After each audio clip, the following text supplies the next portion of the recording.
চুমুকে।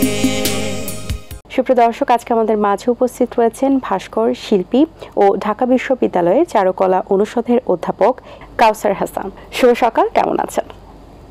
শুভ সকাল, আলহামদুলিল্লাহ ভালো আছি। আপনি বর্ষবরণ অনুষ্ঠানের সদস্য সচিব হিসেবে দায়িত্ব পালন করেছেন, সো কেমন ছিল সেই আয়োজন? আমি তো মনে করি যে এবারের আয়োজন অন্যবারের চাইতে একদম ব্যতিক্রম ছিল।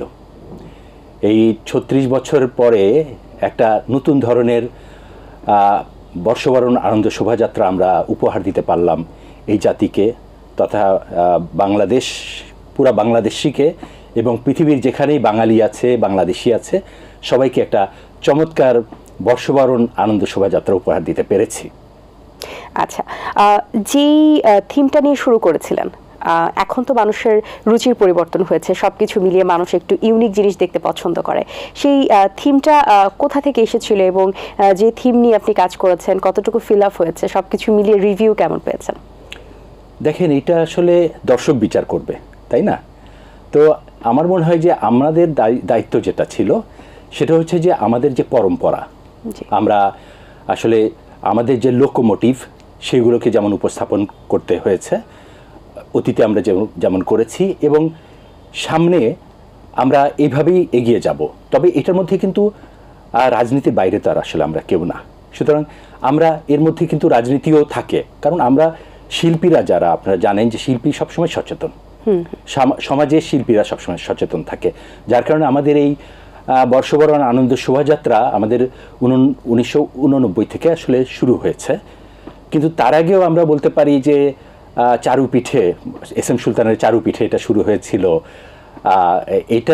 এইটাকেই আমরা নতুনভাবে একটা পলিটিক্যাল মোটিভ রেখে, কালচারাল মোটিভ রেখে আমরা এটাকে শুরু করেছিলাম।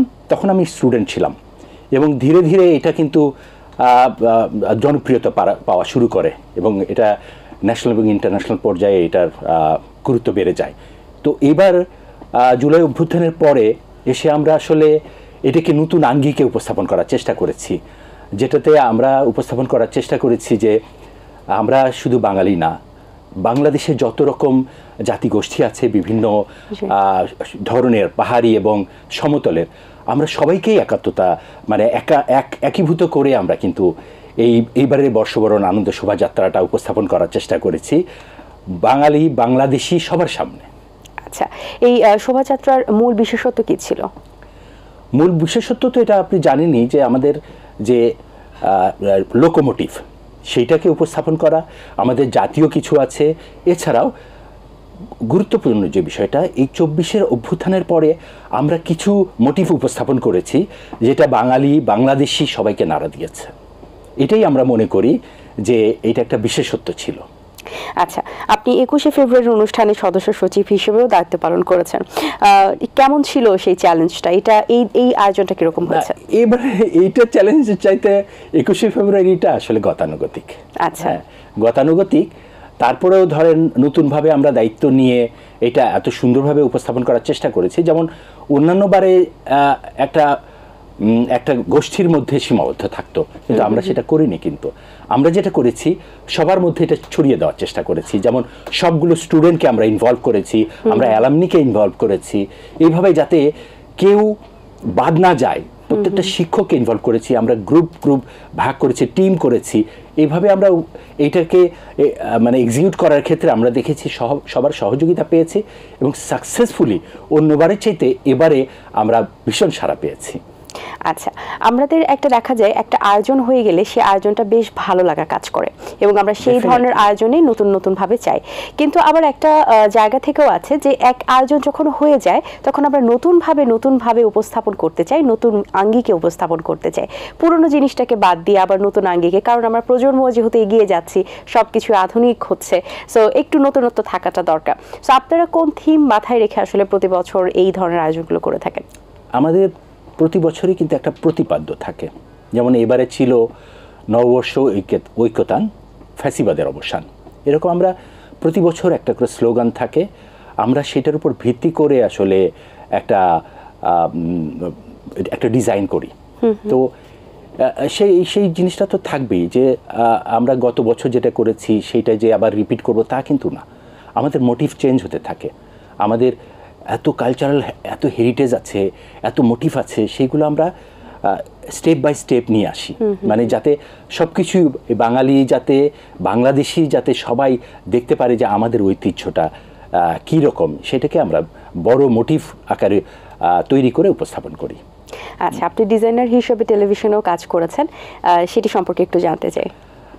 এটা আমার আসলে একদম নতুন অভিজ্ঞতা ছিল।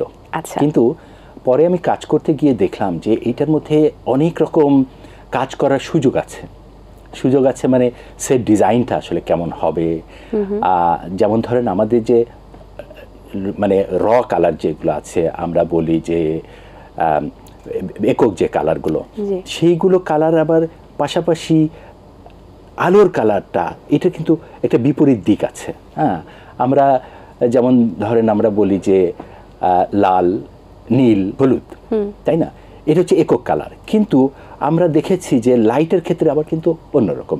তো এই যে কাজের যে মজাটা, এবং একটা প্রোগ্রাম করতে গিয়ে সেই প্রোগ্রামের সে ডিজাইনটা কেমন হবে, সেটার গল্পটা কি হবে, এটা একটা ইনোভেটিভ ওয়ার্ক আমার কাছে ভীষণ ভালো লেগেছে। এবং আপনি জানেন যে চারুকলার ক্ষেত্রে এইটা প্রত্যেকটা ক্লাস যেমন আমাদের ইনোভেটিভ, প্রত্যেককেই কিন্তু একজন গবেষক, আমরা প্রত্যেকেই কিন্তু আসলে একটা সন্ধানের মধ্যে দিয়ে থাকি।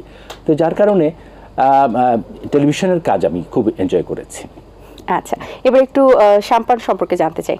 বাচ্চাদের একটা সংগঠন। জি। আমার কাছে মনে হয়েছে যে দেখেন, প্রত্যেকটা মানুষের একটা দায়বদ্ধতা আছে। আমরা যারা শিল্পী, আমরা ভাবি যে বাচ্চাদের ভিতরে যদি শিল্প সত্তা ছড়িয়ে দেওয়া যায়, সেই ক্ষেত্রে কারো না কারো এগিয়ে আসতে হবে। আমি একজন শিল্পী হিসেবে আমি মনে করি প্রত্যেকটা মানুষের ভিতরে যে শিল্পবোধ এবং শিল্প চৈতন্য আছে, সেটাকে আসলে সাধারণ মানুষের সামনে উপস্থাপন করা উচিত। সেই উপস্থাপন করতে গেলে আসলে কারা করবে? যারা এই পরম্পরায় আসবে, যারা পরের জেনারেশন আসবে, এদের মাধ্যমে কিন্তু উপস্থাপন করতে হবে। যার কারণে আমি বাচ্চাদের এই যে ছবি আঁকাটা শুরু করি 2002 থেকে, আমি আমার ওয়াইফ মিলে শুরু করি, এবং এটা ধীরে ধীরে ধীরে ধীরে ব্যাপকতা লাভ করে। আমরা মানুষকে বোঝাতে সক্ষম হই যে এই যে আপনি যে ড্রেসটা পরে আছেন, আপনি যে জিনিস ব্যবহার করছেন, আশেপাশে যা কিছু ব্যবহার করছেন, একবার আপনি একটু ভেবে দেখেন তো, এগুলো ডিজাইন ছাড়া এগুলো সম্ভব কি না? আমরা যা কিছু ব্যবহার করি তার মধ্যে কিন্তু ডিজাইন আছে, তাই না? তার মানে একজন শিল্পী এই কাজটাই করে। আমরা অনেক সময় ভাবি কি যে শিল্পী বোধহয় সমাজে অপান্তেয়, কিন্তু না। আপনি দেখেন শিল্পীর ভূমিকা সমাজে সবচেয়ে গুরুত্বের জায়গাটায় শিল্পী আছে, তাই না? এই ধরনের এই কাপ চাটা, এই চাটা যদি আপনি অন্যভাবে দিতেন, একটা বাজে কাপে দিতেন, তাহলে আমি কিন্তু আপনাকে বলতাম, আপনি সমালোচনা করতাম। কিন্তু আপনি একটা চমৎকার কাপে করে, পিরিচে করে আপনি যে উপস্থাপন করেছেন, এটি কিন্তু আমি বলবো যে এই উপস্থাপনটাই কিন্তু শিল্প। রাইট, এটাই হচ্ছে মূল ব্যাপার। তো শিশুদেরকে আসলে এই জ্ঞানগুলো আমরা দেওয়ার চেষ্টা করেছি, আমি দেওয়ার চেষ্টা করেছি, এবং এটা উত্তরায়, ঢাকার উত্তরায় এটা কিন্তু একটা বড় প্রতিষ্ঠান হিসেবে প্রতিষ্ঠা পেয়েছে। তা আমি মনে করি যে একজন শিল্পী হিসেবে আমার সমাজে যেমন দায়বদ্ধতা আছে, আমার শিল্পে যেরকম দায়বদ্ধতা আছে, আর শিল্পী হিসেবে আমার সোসাইটিকেও কিছু দেওয়ার দায়বদ্ধতা আছে। তো শিশুদেরকে আমি বেছে নিয়েছি যারা ভবিষ্যতে এই দেশকে পরিচালনা করবে, বাংলাদেশকে পরিচালনা করবে, বাংলাদেশের খুব মেইন জায়গায় থাকবে। ওদের ভিতরে যদি শিল্পবোধ দেওয়া যায়, তাহলে একটা দেশ সুন্দরভাবে পরিচালিত হতে পারবে এবং বিশ্বের দরবারে মাথা উঁচু করে দাঁড়াতে পারবে। সাম্পানের জার্নিটা শুরু হয় কত বছর আগে? আমি বলেছি 2002 থেকে আমরা শুরু করেছি। আচ্ছা। হ্যাঁ, এবং আমি আমার ওয়াইফ মিলেই এটা শুরু করেছি, এবং সাম্পানকে আসলে আমরা সন্তানের মতোই দেখেছি, নার্চার করেছি কিন্তু সন্তানের মতোই। যার কারণে এটা এত উত্তরার বুকে কিন্তু একটা ভালো অবস্থান তৈরি করতে পেরেছে। জি, অবশ্যই, এবং দীর্ঘদিনের একটা পথ চলা। তো এখানে আসলে চ্যালেঞ্জের সম্মুখীন হয়েছেন কি কি? মানে কখনো মনে হয়েছে কিনা যে এটা বন্ধ করে দেই, কিংবা এটা আসলে রান করা পসিবল? এরকম ডেফিনেটলি হয়েছে, এবং আমাদের সোসাইটিতে এটা হওয়াই স্বাভাবিক। আমি তো কোনো প্যারেন্টসকে দোষ দিই না। ওভারকাম করেছেন কিভাবে? আমি কোনো প্যারেন্টসকে দোষ দিই না, কারণ তারা জানবে না, এটাই স্বাভাবিক। কিন্তু তারা প্রশ্ন করবে। আমি প্যারেন্টসদের মিটিং ডাকতাম, তাদেরকে বলতাম প্রশ্ন করেন, আর প্রশ্ন করতো, এবং এই প্যারেন্টসদের সাথে একটা কমিউনিকেট করার ফলে বাচ্চারা এই বাচ্চাদের ভিতরে এগুলো ছড়িয়ে যেত। কারণ আমরা ধরেন একটা বাচ্চাকে কতক্ষণ শেখাচ্ছি, 1 ঘন্টা 1.5 ঘন্টা, কিন্তু ওরা তো ম্যাক্সিমাম সময় বাবা মার সাথে থাকছে, তো বাবা মার সাথে আমাদের কানেকশনটা, ইন্টারাকশনটা বেশি হতো, যার কারণে যেটা হতো যে বাচ্চাকে তারা বুঝাতো, মানে আমরা একদিক থেকে যেমন বুঝাতাম তারাও বুঝাতো। অনেক সময় অনেক প্যারেন্টস কিন্তু অবাক হয়ে যেত। আবার আপনি যে প্রতিবন্ধকতার কথা বলেছেন, সেটা হচ্ছে যে আমরা দেখেছি অনেক প্যারেন্টস অনেক রকম কথা বলেছে, আমরা সেগুলোকে ওভারকাম করেছি, তাকে বুঝিয়ে যে এই ছবি আঁকাটা কেন দরকার। একটা বাচ্চাকে ছবি আঁকতে হলে, ছবি আঁকলে সে সমাজে কি কি দিতে পারবে, সমাজের জন্য সে কি কি করতে পারবে, এই জিনিসটা যখন ঠিকমতো বোঝাতে পেরেছি, তখন আমরা ওভারকাম করতে পেরেছি এই প্রতিবন্ধকতাগুলো। আচ্ছা, এখন কতগুলো স্টুডেন্ট রয়েছে আপনার এখানে? এখন প্রায় 300 প্লাস। বাহ, অনেক। শুরু করেছিলেন কতজন স্টুডেন্ট? শুরুটা তো এটা তো খুবই স্বাভাবিক, প্রত্যেকে যেভাবে শুরু করে, ছোট্ট পরিসরে শুরু করে। তবে আমি মনে করি অনেস্টি থাকতে হবে, ডেডিকেশন থাকতে হবে, আর পেশেন্স থাকতে হবে। আচ্ছা, এখানে যারা আসলে শিখতে চান, আসলে যাদের শেখার আগ্রহ রয়েছে, তারা কিভাবে অ্যাপ্লাই করতে পারেন, বা আসলে এখানে কোনো বয়সের কোনো ধর্মবাদ আছে কিনা? আমি ছোট বাচ্চাদের নিয়েই আসলে ছোট বাচ্চাদের নিয়েই কাজ করি, 5 বছর থেকে শুরু করে 14 বছর। কিন্তু আমি আসলে এটা যেহেতু আপনাদের মাধ্যমে আমি আসলে গোটা বাংলাদেশের যারা অভিভাবক আছে তাদেরকেও জানাতে চাই, আমি আসলে প্রচার করতে এটা চাই না যে আমার সাম্পান নিয়ে আসলে প্রচারের মতো হয়ে যাচ্ছে। সাম্পান আসলে আপনার সন্তানের মতো, আপনার সন্তান সম্পর্কে বলছেন। হ্যাঁ, সন্তান সম্পর্কে।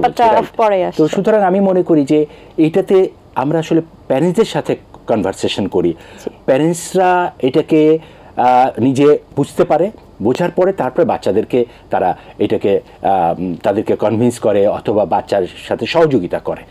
তো এই ক্ষেত্রে আমি দেখলাম যে আমরা যে পলিসিতে আসলে এগিয়ে যাচ্ছি, সেইটাতে প্যারেন্টসরাই আমাদের অন্য প্যারেন্টসকে, অন্য বাচ্চাদেরকে কনভিন্স করার চেষ্টা করে। এটা একটা দারুণ বিষয়, এটা একটা প্রাপ্তির জায়গা আসলে। নিঃসন্দেহে। আপনি বগুড়া আর্ট কলেজে দায়িত্বে আছেন, দায়িত্ব পালন করছেন, সেখানকার গভর্নিং বডির সভাপতি হিসেবে আমি আছি। এবার আমাকে জাতীয় বিশ্ববিদ্যালয় থেকে মাননীয় ভাইস চ্যান্সেলর আমাকে নিয়োগ দিয়েছেন। বগুড়া আর্ট কলেজ আসলে অবহেলিত। আমি যেহেতু বগুড়ার সন্তান, তো আমার নিজের এলাকার প্রতি একটা দায়বদ্ধতা আছে। তো শিল্প সংস্কৃতি নিয়ে যেহেতু কাজ করি, আমার মনে হয় বগুড়া আর্ট কলেজের জন্য একটা কিছু করা দরকার। আর যার কারণে আমি একটা বড় করে, কিছুদিন আগে একটা বড় করে রোজার ঠিক আগে একটা 5 দিনের এক্সিবিশন করেছি, যেখানে পার্টিসিপেন্ট ছিল প্রায় 300 আর্টিস্ট পার্টিসিপেন্ট ছিল, এবং এইটা বগুড়ায় একটা সাড়া ফেলেছিল এবং অ্যাপ্রিসিয়েট করেছে মানুষ, যে আসলে পছন্দ করে শিল্প সংস্কৃতি, যে পছন্দ করে, সেইটা আমি কিন্তু বগুড়ায় এবার বুঝতে পেরেছি। এবং আমি আরও উৎসাহিত হয়েছি যে বগুড়া আর্ট কলেজকে কীভাবে আরও ব্যাপকতা নিয়ে আসা যায়, আরও মানুষ কীভাবে আকৃষ্ট হয়, স্টুডেন্টরা কীভাবে আসবে, এটা নিয়ে আমি আসলে কাজ করছি। চমৎকার, অসংখ্য ধন্যবাদ আপনাকে, খুবই ভালো লেগেছে কথা বলে। অনেক শুভকামনা রইল আপনার জন্য, ভালো থাকবেন সবসময়। ধন্যবাদ। আর এটিএন বাংলার পক্ষ থেকে দর্শকদেরকেও আমি আমার অন্তরের অন্তঃস্থল থেকে ধন্যবাদ জানাচ্ছি। আমি যদি আপনাদের কাছে কিছু উপস্থাপন করে আপনাদের যদি ভালো লাগে, তাহলে আমি ধন্য হব। ধন্যবাদ সবাইকে। দর্শক, আশা করছি আজকের আয়োজন আপনাদের ভালো লেগেছে। আজ এই পর্যন্ত, আপনাদের সঙ্গে দেখা হবে আগামী পর্বে নতুন কারোর সঙ্গে। সেই পর্যন্ত ভালো থাকুন, সুস্থ থাকুন এবং এটিএন বাংলার সাথেই থাকুন। আল্লাহ হাফেজ। দিন আসে দিন যায়, সময়টা চলে যায়, তবু আছি এই বেশ ভালো। জীবনটা রঙময়, যেভাবেই হওয়া চাই, নয় কবু সাদা কালো। এই আশাতে স্বপ্ন ভাসে, সুখ হাসে চোখে মুখে, চায়ের চুমুকে।